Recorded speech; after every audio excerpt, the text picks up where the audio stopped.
Many business owners, accountants, and even few advisors still believe that if Free Zone entity has non-qualifying income, it is taxed at 9%. Because when they read the corporate tax guides or UAE corporate tax law, they usually sees qualifying income to be taxed at 0% and non-qualifying income to be taxed at 9%.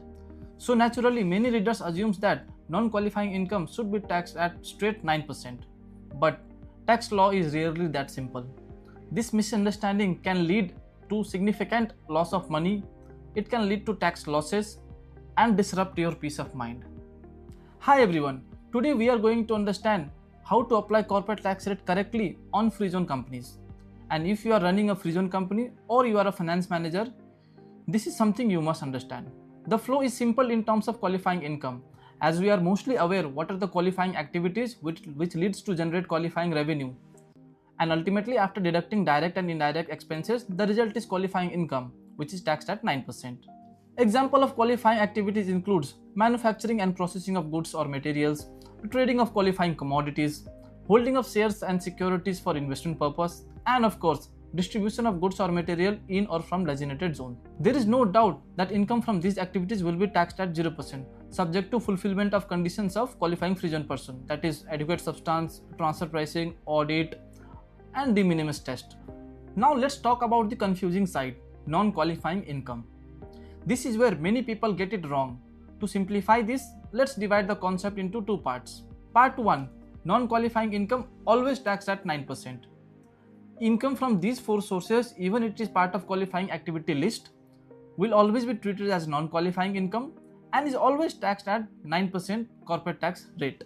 For example, income from domestic and foreign permanent establishment, income from immovable property, and income from intellectual property. But it is very important to note that revenue from these sources is not considered in the de minimis turnover calculation, which is one of the conditions of qualifying Free Zone person, and therefore does not usually affect the status of qualifying Free Zone person directly. So yes, the interpretation that non-qualifying income is taxed at 9% is correct here.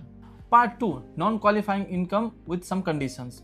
Now this is where the myth completely breaks down. Revenue derived from these three sources will be treated as non-qualifying income, such as excluded activity list, non-qualifying activity with non-Free Zone person, and transaction with another Free Zone person who is not a beneficial recipient. These are also non-qualifying revenue sources, but the tax treatment, whether to apply 0% or 9%, totally depends on the threshold that will be arrived during the de minimis test. So it is important to note that revenue from these sources is considered in the calculation of total turnover in de minimis test.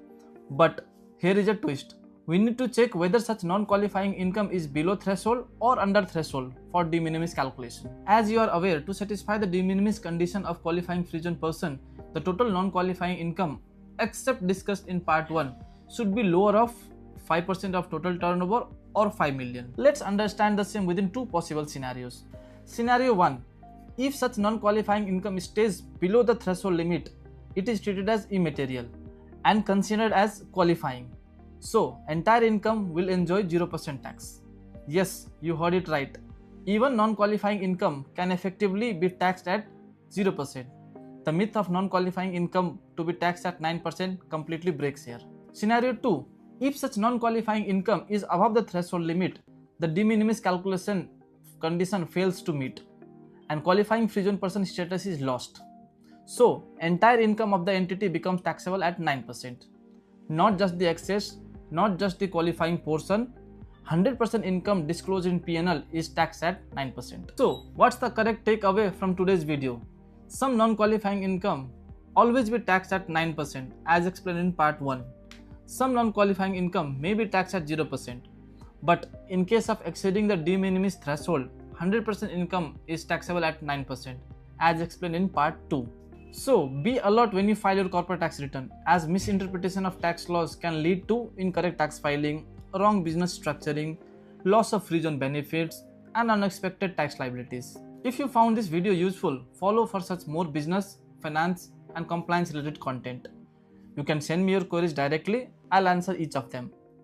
If you like to understand this in more detail, I have dropped the link of my LinkedIn newsletter in the description below. Go check it out. See you in the next one. Stay ahead, stay compliant. Thank you.